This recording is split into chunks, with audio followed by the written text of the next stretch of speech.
اس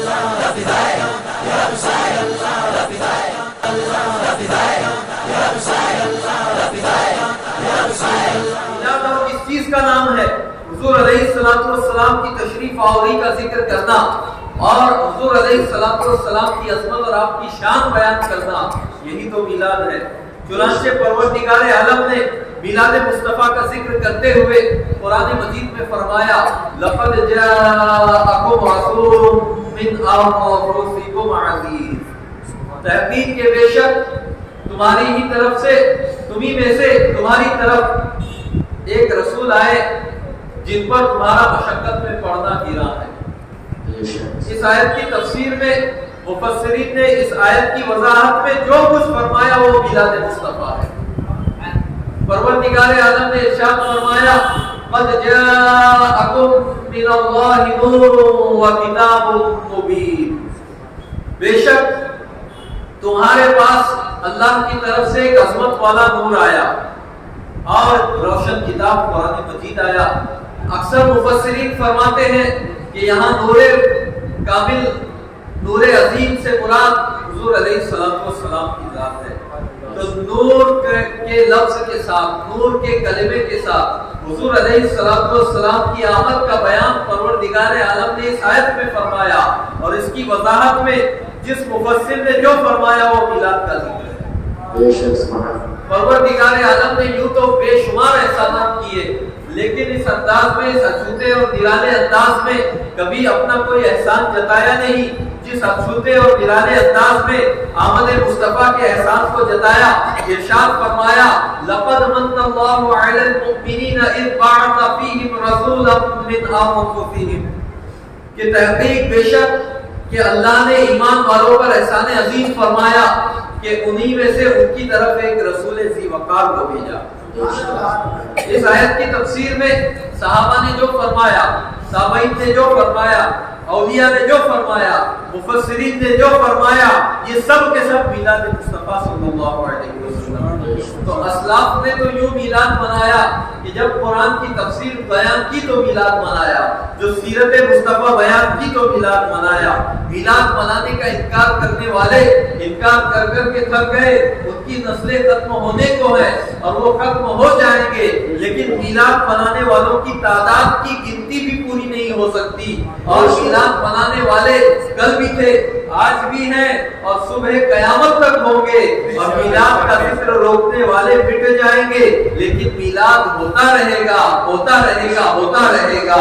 اعلیٰ حضرت امام اہل سنت کے چاہنے والے ان جلنے والوں کو مزید جلاتے ہوئے ارشاد فرماتے ہیں کہ حشر تک ڈالیں گے ہم پیدائش حشر تک ڈالیں گے ہم پیدائش مولا کی دھوپ، مثل فارس نجد کے قلعے گراتے جائیں، آگ ہو جائے ادو جل کر مگر ہم تو رہا، دم پہ جب تک دم ہے ذکر ان کا سنا ہے۔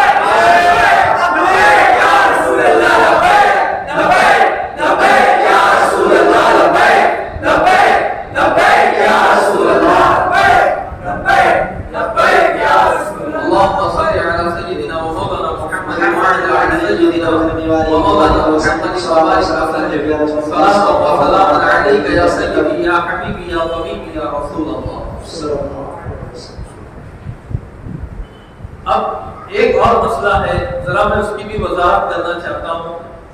اس پر میں نے پچھلی نشست میں بھی کچھ مختصر عرض کیا تھا کہ یہ کہتے ہیں میلاد منانا بدعت ہے۔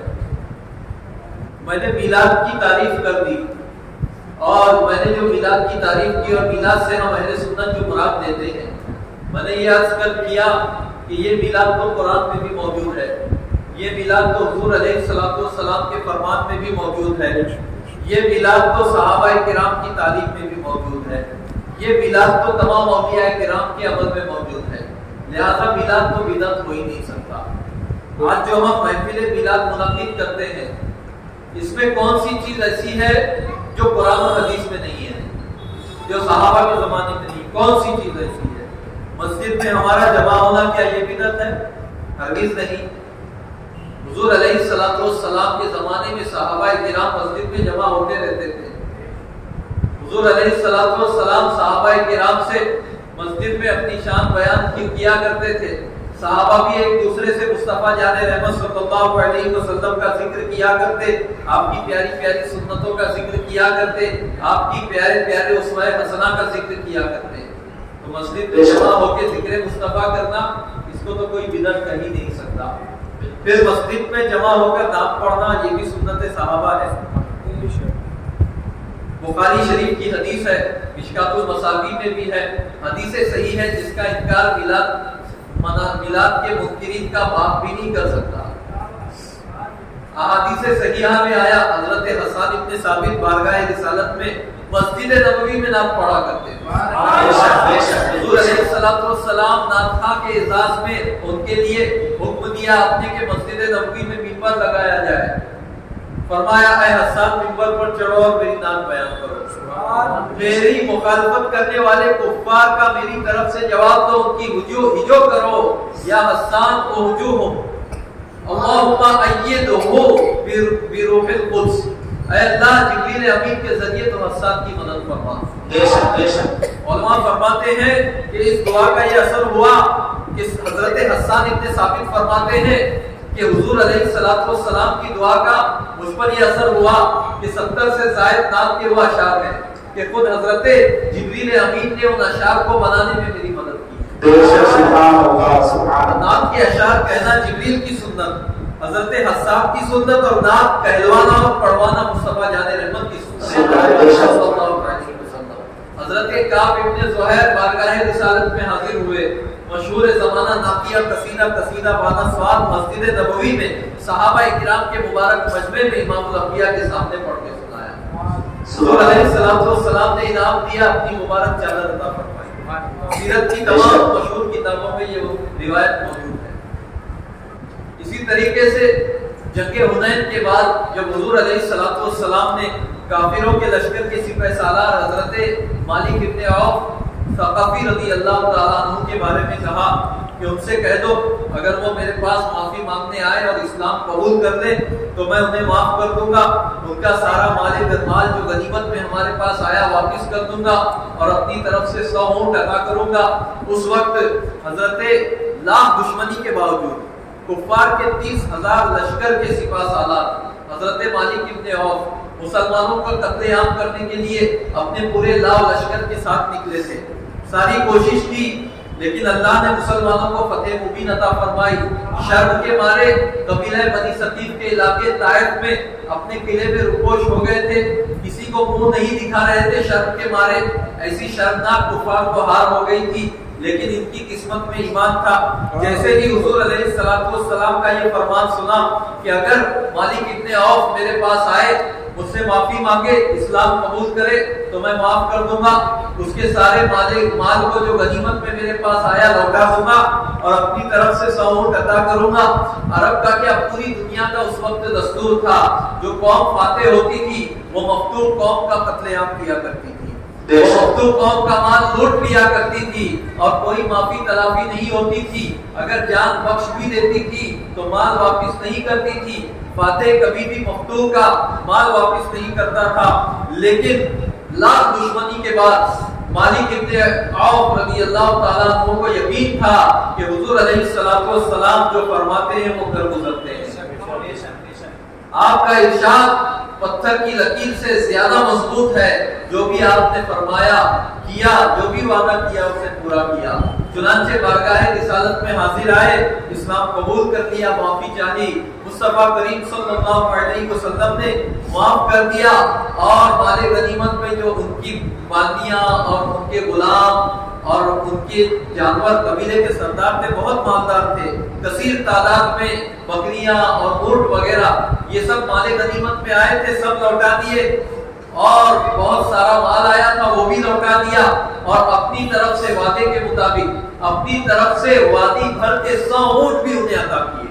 حضرت مالک ابن عوف ثقفی رضی اللہ تعالیٰ عنہ نے جب میرے آقا مولا صلی اللہ علیہ وسلم کی عطا دیکھی تو جھوم گئے، ان پر ایک وجد کی کیفیت طاری ہو گئی اور مچل گئے اور عالم وجد میں کچھ اشعار آپ کی زبان سے نکلے، کچھ نعتیہ اشعار نکلے، وہ نعتیہ اشعار بھی سیرت کی کتابوں میں اور محدثین نے محفوظ کر دیے۔ حضرت مالک ابن عوف نے بارگاہ رسالت میں جو عرض کیا تو میں مختصر میں ایک دو شعر عرض کرتا ہوں. انہوں نے عرض کیا ما ان رأیت ولا سمعت بمثله فی الناس کلہم بمثل محمد، کہ نہ میں نے سنا نہ میں نے دیکھا کہ لوگوں میں حضور علیہ الصلوۃ والسلام جیسا بھی کوئی ہوا ہو.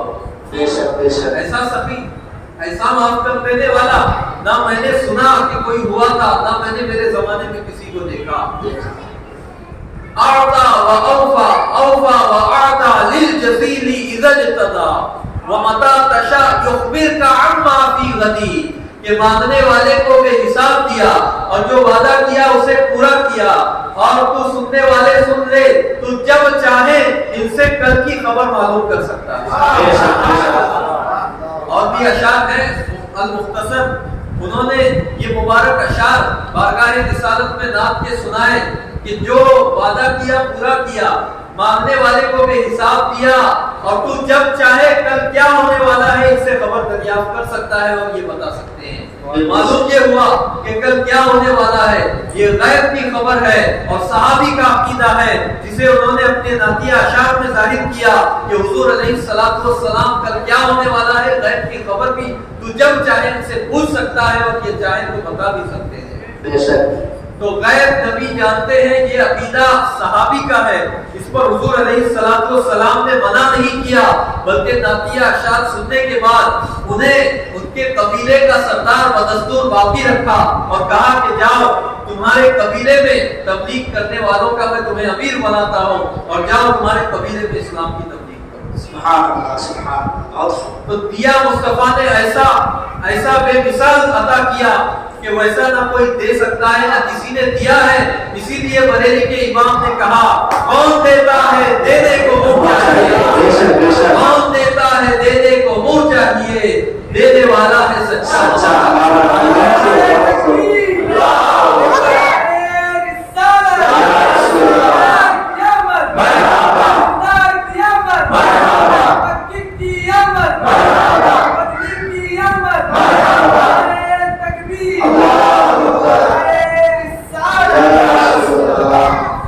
ساری احادیث کو سن کر اور پڑھ کے بریلی کے امام کو ایک بار مچل گئے اور اپنے مصطفیٰ جان رحمت صلی اللہ علیہ وسلم سے مانگنے کے انداز پر ناز کرتے ہوئے عرض کرتے ہیں لب واں ہے آنکھ بند ہے،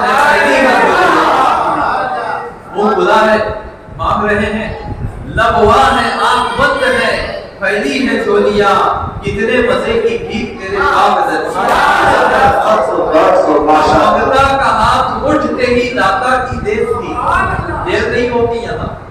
مانگتا کا ہاتھ اٹھتے ہی داتا کی دیر تھی، دوری قبول و عرض میں بس ہاتھ بھر کی ہے. اور مانگیں گے مانگے جائیں گے منہ مانگی پائیں گے، مانگیں گے مانگے جائیں گے منہ مانگی پائیں گے. سرکار میں نہ لاہ نہ حاجت اگر کی ہے، اور واللہ وہ سن لیں گے، فریاد کو پہنچیں گے. میرے امام فرماتے ہیں واللہ وہ سن لیں گے، فریاد کو پہنچیں گے.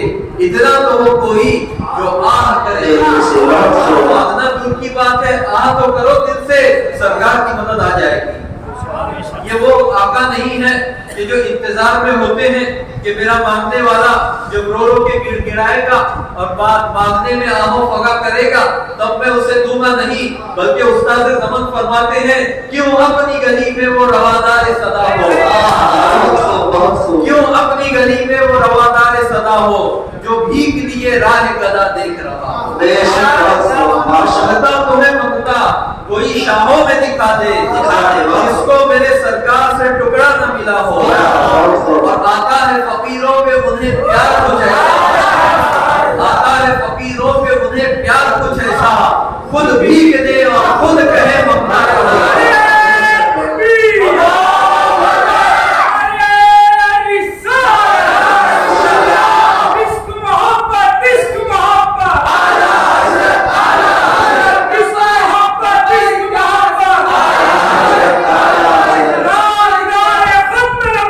زندہ